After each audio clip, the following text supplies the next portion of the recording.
অনিল ৰাজাৰ বিৰুদ্ধে সৰব প্ৰদেশ কংগ্ৰেছৰ বিৰুদ্ধে নিকৃষ্ট ৰাজনীতি চলিছে। অনিল ৰাজা থাল ঠেঙুলিহে হিমন্ত বিশ্ব শৰ্মাৰ ঘাই শিপা। হিমন্ত বিশ্ব শৰ্মাৰ সম্পত্তিৰ তদন্ত হওক, এই দাবী কংগ্ৰেছৰ জ্যেষ্ঠ নেতা মুকুল শৰ্মাৰ। কংগ্ৰেছ দলত থাকোঁতে পূৰণ নোহোৱা উচ্চাকাংক্ষা সম্প্ৰতি বিজেপি দলতো পূৰণ নোহোৱাৰ সম্পূৰ্ণ উমান পাই মন্ত্ৰী হিমন্ত বিশ্ব শৰ্মাৰ অংশত আউল লাগিছে। আনহাতে অতি তাৎপৰ্যপূৰ্ণ যে ৰাহুল গান্ধী থকালৈ কংগ্ৰেছ দললৈ প্ৰত্যাৱৰ্তন অসম্ভৱ বুলি জানি সম্প্ৰতি কংগ্ৰেছ দলৰ বিৰুদ্ধে গভীৰ ষড়যন্ত্ৰ নিকৃষ্ট ষড়যন্ত্ৰত লিপ্ত হৈছে মন্ত্ৰী হিমন্ত বিশ্ব শৰ্মা। বিজেপি দললৈ দলে বলে যাওঁতে তেওঁ কিছু এজেণ্ট কংগ্ৰেছত ৰাখি থৈ গৈছিল, যিসকলক তেওঁ পণ্য সামগ্ৰীৰ দৰে ব্যৱহাৰ কৰে।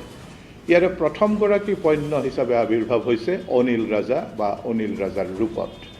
বিধায়ক ৰকিবুল হুছেইনে অনিল ৰাজাৰ বিৰুদ্ধে কৰা মানহানিৰ মোকৰ্দমাৰ গোচৰৰ শুনানিত তেওঁ অনুপস্থিত থাকি কেৱল বিবৃতিৰ পিছত বিবৃতি আৰু সংবাদমেলৰ আয়োজন কৰি গৈছে।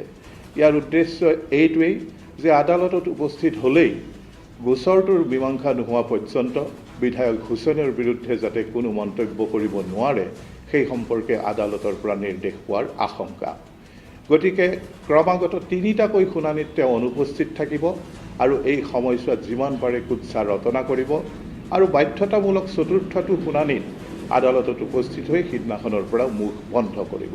আমি স্পষ্টভাৱে কৈছোঁ যে কংগ্ৰেছ দলৰ বিৰুদ্ধে যি নিকৃষ্ট ৰাজনৈতিক ষড়যন্ত্ৰ আৰম্ভ কৰিছে সেয়া হৈছে হিমন্ত বিশ্ব শৰ্মাৰ। কাৰণ কংগ্ৰেছ